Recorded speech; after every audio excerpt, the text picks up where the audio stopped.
हमारे मन में गंदे विचार क्यों आते हैं? हम नहीं चाहते, पर फिर भी हमारे मन में गंदे विचार आते रहते हैं। लेकिन क्यों? मन ही हमारा सबसे बड़ा दोस्त है और मन ही हमारा सबसे बड़ा शत्रु है। जब हम अपने मन के हिसाब से चलते हैं तो मन हमें भटका देता है, और जब हम मन को संतुलित कर लेते हैं तो हम अपनी जिंदगी में सब कुछ कर लेते हैं। हम हमारे मन में आने वाले गंदे विचारों को रोकने की कोशिश करते हैं, पर जितना हम रोकते हैं उतने ही यह विचार हमारे अंदर प्रवेश करते जाते हैं। आप जिस चीज से जितना दूर भागोगे उतना ही वह चीज आपको अपने पास लेगी। इसीलिए उस चीज से भागो मत, उस पर संतुलन कायम करो। एक बार एक युवक गौतम बुद्ध के पास आया और गौतम बुद्ध से बोला कि हे बुद्ध, मेरे मन में इतने गंदे विचार क्यों आते हैं? मैं नहीं चाहता कि मेरे मन में गंदे विचार आए, पर मेरे मन में हमेशा काम वासना के विचार चलते रहते हैं और मैं इनके के बारे में सोच सोच कर बहुत परेशान रहता हूँ। मेरी ऊर्जा और समय यह सब सोचने में ही नष्ट हो जाता है, और इन सब के विचारों की वजह से मैं कभी भी शांत नहीं रह पाता और मैं हमेशा ही स्त्रियों को देखकर मोहित हो जाता हूँ, अपने आप को रोक ही नहीं पाता। बुद्ध मुस्कुराए और उन्होंने उस युवक से पूछा, क्या तुम्हें पता है ये काम वासना होती क्या है? फिर लड़के ने उत्तर दिया और कहा, बुद्ध, मैं यह तो नहीं जानता कि काम वासना होती क्या है, पर हां, ये जो भी है बहुत बुरी चीज है। फिर बुद्ध ने उस युवक से कहा कि सबसे पहले तो तुम्हें यह समझना है कि प्राकृतिक रूप से जो भी चीज हमारे अंदर है वह बुरी नहीं है। हमारे जीवन में उसकी कुछ न कुछ जरूरत है। वासना कोई बुरी बात नहीं है, ये तो हमारे मन की एक भावना है जो हमें किसी न किसी चीज की कमी का एहसास करवाती है, और फिर हम उस चीज को पाने के लिए उस चीज की तरफ आकर्षित हो जाते हैं। जैसे अगर तुम्हारे पास धन की कमी है तो तुम में धन पाने की वासना उत्पन्न हो जाएगी। तो वासना कुछ और नहीं, बस एक प्रकार की कमी है, जो कि एक प्रकार की जरूरत का एहसास है, और जब ये जरूरत शारीरिक हो तो हम इसे काम वासना कह देते हैं। युवक ने गौतम बुद्ध को कहा कि बुद्ध, मुझे काम वासना का मतलब तो समझ में आ गया, पर आप मुझे यह बताइए कि यह आती कहां से है और कैसे आती है। फिर गौतम बुद्ध ने कहा कि काम वासना कहीं से आती नहीं है, यह तो हमारे अंदर ही होती है, और इसका होना तो जरूरी भी है, तभी तो मानव जाति का विस्तार होगा। युवक ने कहा, जब यह हमारे अंदर ही है और जरूरी भी है तो फिर लोग इसे गलत क्यों बोलते हैं? बुद्ध ने कहा कि यही तो समस्या है, लोगों ने काम वासना को गलत तरीके से सोच लिया है, इसे छिपाने की, दबाने की कोशिश करते हैं। काम वासना गलत नहीं है, बल्कि काम वासना का गलत तरीके से प्रयोग करना गलत बात है। लोग जिससे प्रेम करते हैं बस उसी के लिए जीने लग जाते हैं, उसे पाना ही अपना लक्ष्य बना लेते हैं और उसी के बारे में हमेशा सोचते रहते हैं, पर यह सब गलत है। बुद्ध ने युवक से कहा, क्या तुम्हें पता है जानवरों में भी काम वासना होती है? युवक ने उत्तर दिया, हां बुद्ध, जानवरों में भी काम वासना होती है, क्योंकि जानवर भी तो आखिर अपनी पीढ़ी को आगे बढ़ाएंगे। बुद्ध ने कहा, तो फिर हम जानवरों की काम वासना को गलत क्यों नहीं कहते? युवक ने कहा, मुझे नहीं पता, महात्मा आप ही मुझे बताइए। गौतम बुद्ध ने कहा कि जानवर अपनी काम वासना का प्रयोग आनंद प्राप्ति के लिए नहीं करते, वह तो सिर्फ संतान उत्पन्न करने के लिए काम वासना का उपयोग करते हैं। जानवरों को प्रकृति ने इतनी समझ नहीं दी कि वह काम वासना को अपने सुख का आधार बना सके, जबकि मनुष्य अपनी समझ के बलबूते पर प्रकृति में पाई जाने वाली प्रत्येक वस्तु को अपने सुख के लिए अपने प्रयोग करता है। हम इंसानों ने ही काम वासना को अपने सुख का साधन बना लिया है, जबकि प्रकृति ने तो हमें अपने वंश को आगे बढ़ाने के लिए दिया था, लेकिन इंसानों ने इसे अपने जीवन का परम लक्ष्य बना रखा है, और इस तरह से काम वासना का बेलगाम हो जाना गलत है। युवक ने मुझसे पूछा, महात्मा जी, ये काम वासना हम पर हावी क्यों होती है? क्यों यह बेलगाम हो जाते हैं? तब गौतम बुद्ध ने कहा कि सुनो, अब जो मैं तुम्हें बताऊंगा उसे तुम ध्यान पूर्वक सुनना। काम वासना का सारा खेल तुम्हें समझ आ जाएगा, तुम्हें तुम्हारे सारे सवालों का जवाब मिल जाएगा, बस तुम्हें ध्यान से सुनकर समझना है। फिर गौतम बुद्ध युवक को बताना शुरू करते हैं। एक बार की बात है, एक आश्रम में गुरु और उनके शिष्य रहा करते थे। जिससे रोजाना आश्रम के बाहर स्थित गांव में दीक्षा लेने के लिए जाते थे। उसी आश्रम का एक शिष्य जिस गांव में दीक्षा लेने जाता था, उसी रास्ते में एक नदी पद्धति थी, जिससे रोज उसी रास्ते से दीक्षा लेने जाता था। एक दिन उसने देखा कि एक लड़का पेड़ के पीछे छिपा है। वह उस लड़के के पास गया और उससे जाकर बोला, भाई तुम इस पेड़ के पीछे छिपकर क्या देख रहे हो? लड़के ने कहा, अरे तुम्हें नहीं दिख रहा क्या कि मैं क्या देख रहा हूं? तब शिष्य ने नदी की तरफ देखा तो वहां पर कुछ लड़कियां पानी भर रही थीं। वो लड़कियां 14-15 साल की होगी। तब उसने उस लड़के से कहा, अरे भाई वहां पर तो लड़कियां पानी भर रही हैं, इसमें छिपकर देखने वाली क्या बात है? तब वो लड़का शिष्य की तरफ देखकर उससे कहता है, अरे पागल, तुम्हें दिखाई नहीं दे रहा क्या कि मैं क्या कर रहा हूं? वह परियां कैसे नदी से पानी निकाल रही है? जरा उनकी अदाओं को तो देखो, उनके कोमल शरीर को तो देखो। उनकी पतली कमर मटके को उठाते समय बाल खाती है और उनके बाल उनकी कमर पर कैसे लहरा रहे हैं, मानो सुंदरता बिखरी पड़ी हो। शिष्य फिर नदी की तरफ देखता है और इस बार वह इसे देखता ही चला गया। अभी तक तो कुछ भी नजर नहीं आ रहा था और वह बिल्कुल निर्भय था। उसे किसी भी बात का कोई डर नहीं था। लेकिन अब वो छिपने लगा और उन लड़कियों को देखने लगा जैसे उसने कोई अपराध कर दिया हो। और जब वो छिपकर उन लड़कियों को देख रहा था, तभी वो अचानक अंदर से कौंप गया और उसने कहा कि ये मैं क्या कर रहा हूं? मैं जो कर रहा हूं वो सही नहीं है, मुझे यहां से चले जाना चाहिए। और फिर वह जल्दी से वहां से चला गया। वो आश्रम पहुंच जाता है और आश्रम जाकर वो अपने कार्यों में लग गया। लेकिन जो अब भी वह देखकर आया था, वही उसकी आंखों के सामने बार बार आ रहा था। उसके मन में वही दृश्य चल रहा था। उसका मन वही सब कुछ देखने के लिए लड़ाई कर रहा था। उसका किसी भी काम में मन नहीं लग रहा था। सुबह होते ही वह रोज जल्दी ही दीक्षा के लिए आश्रम से निकल जाता और उसी नदी के पास वाले पेड़ट के पास जाता, जहां पर वह लड़का पहले से मौजूद रहता था। उसके साथ मिलकर लड़कियों को छुप छुप कर देखता था। अब वह शिष्य रोज ऐसा करने लग गया। यह उसके रोज का काम हो गया। अब उस शिष्य का मन किसी भी काम में नहीं लगता था। वो हमेशा ही किसी न किसी प्रकार के विचार में उलझा रहता। वो आश्रम के कार्यों को भी ठीक ढंग से नहीं कर पा रहा था। ना वो ठीक से सो पाता था, ना वो ठीक से खाना खा पाता था। उसका मन बेचैन सा रहता था। उसका मन बार बार उन लड़कियों के सौंदर्य को देखने के लिए लालायित रहता था। जब गुरु भिक्षा देते, तब भी उसका मन कहीं और विचारों में खोया रहता था। गुरु ने अपने शिष्य की इन हरकतों को देख लिया था। तब एक दिन गुरु ने शिष्य को अपने पास बुलाया और कहा कि आज से मैं भी तुम्हारे साथ दीक्षा मांगने चलूंगा। तुम और मैं साथ साथ दीक्षा मांगने चलेंगे। तभी शिष्य ने गुरु को माना करते हुए बोला, नहीं गुरुदेव, आप परेशान क्यों हो रहे हो? मैं अकेला ही ठीक से दीक्षा मांग सकता हूं। गुरु ने शिष्य से कहा कि ठीक है, तुम अकेले ही दीक्षा मांगने जाओ। शिष्य ने तुरंत वहां से दीक्षा मांगने के लिए निकल गया। शिष्य को जाने के बाद गुरु भी आश्रम से निकल गए और शिष्य का पीछा करने लगे कि वो कहां जाता है और किससे मिलता है। ये सब देखने के लिए उसके पीछे पीछे चलने लगे। थोड़ी दूर जाने के बाद गुरु ने देखा कि उनका शिष्य एक लड़के के साथ एक पेड़ के पीछे अपराधी की तरह छिपा हुआ है और छिपकर कुछ देख रहा था। और तभी गुरु भी अपने शिष्य के पीछे जाकर खड़े हो गए कि आखिर उनका शिष्य क्या देख रहा है, जिसे देखने के लिए वो पेड़ के पीछे अपराधियों की तरह छिपा पड़ा है। गुरु ने देखा कि उनका शिष्य पेड़ के पीछे छुपकर लड़कियों को देख रहा था, जो कि नदी से पानी भर रही थी। तभी गुरु ने शिष्य को कहा कि तुम क्या देख रहे हो? अपने गुरु की आवाज सुनकर वह शिष्य घबरा गया और उसके पसीने छूटने लगे।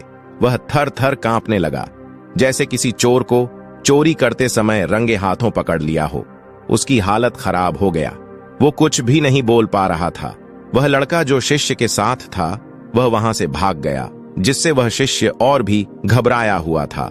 उसके मुंह से कुछ टूटे फूटे शब्द ही बाहर निकल रहे थे।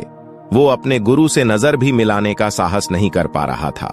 गुरु ने शिष्य की तरफ देखा और कहा कि मेरा शिष्य तो निर्भय था, उसे तो किसी भी चीज का डर नहीं था, लेकिन ये क्या तुम तो डर के मारे कांप रहे हो?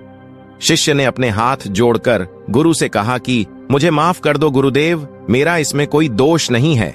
उस लड़के ने मुझे बहका दिया था, लेकिन आपसे मैं वादा करता हूं कि आज के बाद मैं ऐसा कभी दोबारा नहीं करूंगा। मुझे माफ कर दो गुरुदेव।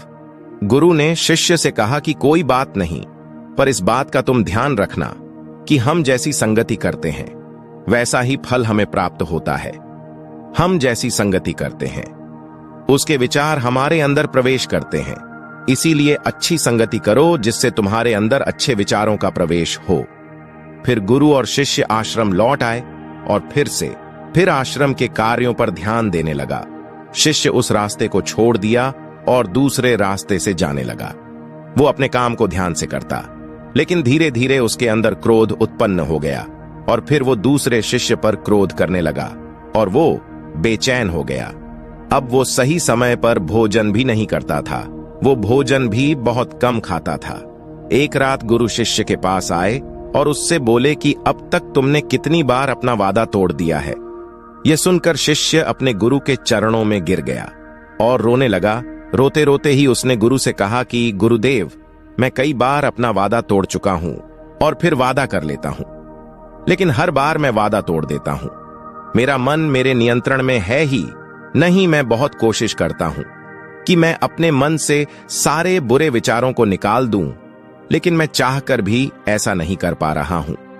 फिर गुरु ने शिष्य को कहा कि चलो मेरे साथ। गुरु शिष्य को आश्रम के बगीचे में लेकर गए और शिष्य से कहा कि देखो, यहां पर कुछ नालियां बनी हुई हैं जिससे नदी का पानी इन पौधों तक आ रहा है और यह पानी एक निरंतर भाव से आ रहा है। क्या तुम इस पानी के बहाव को रोक सकते हो? शिष्य ने कहा कि हां गुरुदेव, मैं इस बहाव को रोक सकता हूं। फिर शिष्य ने मिट्टी उठाकर उस नाली में डाल दी। वो पानी थोड़ी देर के लिए रुक गया और फिर थोड़ी देर बाद उस रेत के ऊपर से पानी आ गया। गुरु ने शिष्य से कहा, अरे ये क्या, ये तो पानी रुका ही नहीं। फिर से उसने कुछ कंकर पत्थर उठाकर उस नाली में डाल दिए और फिर थोड़ी देर के लिए पानी रुक गया, लेकिन फिर थोड़ी देर बाद ही उन कंकड़ पत्थर के ऊपर से पानी निकल आया। फिर गुरु ने कहा कि शिष्य, ये क्या हुआ? पानी तो फिर से आ गया। तुम तो बोल रहे थे कि तुम इसे रोक दोगे। क्या हम किसी काम को रोकना चाहे तो क्या हम उसे रोक नहीं सकते? तब शिष्य ने कहा, कोई बात नहीं गुरुदेव, मैं इस पानी को तो आपको रोक के दिखाऊंगा। फिर वह फिर से एक बड़ा सा पत्थर लेकर आया और उस नाली पर डाल दिया और पानी रुक गया। तब गुरु से कहा कि देखा गुरुदेव, मैंने कहा था ना कि पानी को मैं रोक दूंगा।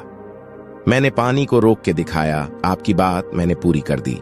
गुरु मुस्कुराए और बोले, अच्छा जरा ध्यान से देखो, पानी रुक गया है क्या? वो तो पीछे की नाली तोड़कर बाहर आ गया और अगल बगल से बह रहा है। और ध्यान से देखो, इस पत्थर के आगे भी आ गया और ये पानी अपना रास्ता बदलकर फिर से आगे की तरफ बह जाएगा। और फिर थोड़ी देर बाद ऐसा ही हुआ।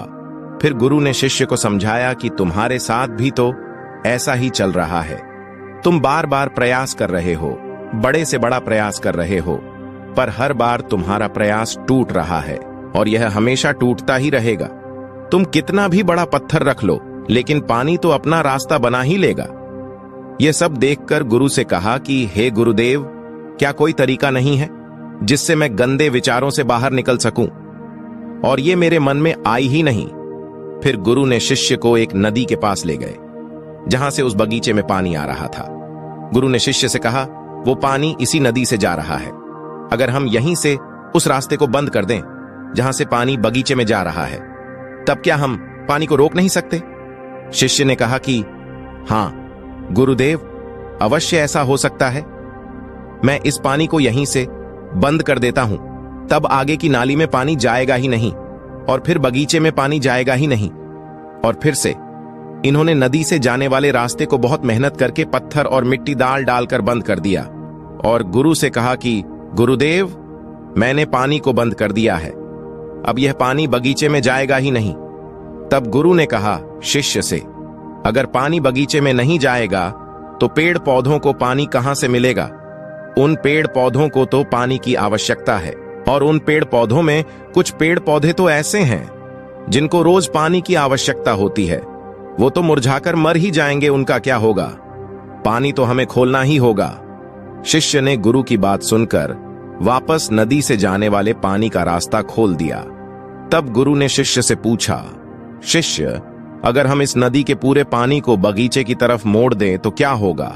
तब शिष्य ने जवाब दिया कि गुरुदेव, वहां पर जितने भी पेड़ पौधे हैं वो सब गलकर नष्ट हो जाएंगे, वहां पर कुछ नहीं बचेगा। फिर गुरु मुस्कुराए और बोले, तुम इस बात को समझो कि हमें किसी भी चीज को रोकना नहीं है, बस हमें हमेशा संतुलन बनाए रखना है। कम पानी से भी पौधे नष्ट होते हैं और ज्यादा पानी से भी पौधे नष्ट होते हैं। हमारा जीवन संतुलन से ही चलता है। गुरु ने शिष्य से कहा कि अगर मैं तुम्हें कुछ कहूं कि तुम आम के बारे में मत सोचो, तो तुम्हारे मन में सबसे पहले किसका चित्र आएगा? शिष्य ने कहा कि गुरुदेव, मेरे मन में तो पहला चित्र आम का ही आएगा। गुरु ने कहा कि जब हम गंदे विचारों को जबरदस्ती रोकने का प्रयास करते हैं तो वह और मजबूती के साथ हमारे अंदर प्रवेश करते हैं, हमारे अंदर उभरते हैं। इसीलिए हमें उन्हें कभी भी दबाने की कोशिश नहीं करनी चाहिए। फिर गुरु ने शिष्य को जाते हुए कहा कि हमारे गंदे विचार बुरे लोगों की संगति करने की वजह से भी आते हैं। कई बार क्या होता है कि कामुकता हमारे अंदर होती ही नहीं है, लेकिन कुछ अश्लील लोगों के साथ रहने की वजह से ये हमारे अंदर हावी हो जाती है। फिर शिष्य ने कहा कि गुरुदेव, आप सही कह रहे हैं, मैं अपने मार्ग से भटक गया था। फिर वो शिष्य उस रात बहुत ही चैन की नींद सोया, सुबह अपने कार्यों को पूरे मन से किया और फिर सुबह वो दीक्षा लेने के लिए उसी रास्ते से गया जहां वह लड़का आज भी पेड़ के पीछे छुपकर उन लड़कियों को देख रहा था। वो शिष्य नदी पर गया जहां वह लड़कियां पानी भर रही थीं। उसने उन लड़कियों से पानी मांगा। उन लड़कियों में से एक लड़की ने उसे पानी पिलाया और उस सन्यासी शिष्य के चरण छुए। शिष्य ने उसे आशीर्वाद दिया कि तुम्हारा कल्याण हो। शिष्य का मन सकारात्मक ऊर्जा से भर गया। उसके चेहरे पर मुस्कान आ गया, जैसे कि उसे कुछ खोया हुआ वापस मिल गया हो। वह वापस अपने रास्ते से जाने लगा कि तभी पीछे से वह लड़का आ गया जो पेड़ के पीछे छुपा हुआ था। वह शिष्य के पास आया और बोला कि क्या बात है, आज तो तुमने नजदीक से दर्शन कर लिए, तुम तो मुझसे भी आगे निकल गए। तब शिष्य ने कहा कि हम हमेशा दूसरे के दर्शन करने में ही व्यस्त रहते हैं, अपने दर्शन कर ही नहीं पाते। तुम कब तक इस पेड़ के पीछे छुपाते रहोगे? किसी को पसंद कर लो, उससे बोल दो, अगर वो भी तुम्हें पसंद करती है तो शादी कर लो, और उससे पहले तुम कुछ बन जाओ, अपने आप को पहचान लो। ऐसे अपना समय बर्बाद मत करो। फिर वह लड़का रोज उसे मिलने लगा और उस लड़के ने नदी पर जाना छोड़ दिया। और फिर वो लड़का अपने जीवन में कुछ बनने के लिए संघर्ष करने लगा। तो तुमने देखा संगति का असर क्या होता है। अपनी संगति बदलो, अपने विचार बदलो। बुद्ध ने युवक से पूछा कि क्या तुम्हें तुम्हारे सारे सवालों का जवाब मिल गया? तब युवक ने कहा कि हाँ महात्मा जी, आपका बहुत बहुत धन्यवाद। तब गौतम बुद्ध ने युवक से कहा कि जब तुम्हारे मन में गंदे विचार आए तब आप अपने आप को दोषी मत मानो। यह शरीर है और यह सब इसने हजारों वर्षों से सिखा है। एक केवल तुम्हारे सोच लेने से, शपथ लेने से ये टूटने वाला है नहीं, लेकिन तुम्हारे पास वो शक्ति है, वो ऊर्जा है जिसका तुम्हें संतुलन उपयोग करना है। तुम एक जीवित ऊर्जा हो जो कुछ भी अनुभव करने के लिए स्वतंत्र है, जो निर्माण करने के लिए स्वतंत्र है। इसीलिए तुम अपने आप को पहचानो। इस कहानी से हमें यह सीख मिलता है कि हमारे विचारों का महत्व कितना अधिक होता है। हमारे विचार ही हमारे भविष्य की दिशा को निर्धारित करता है। हमें सकारात्मक विचारों को अपने मन में पूरी शक्ति के साथ अपनाना चाहिए ताकि हम सही दिशा में आगे बढ़ सके।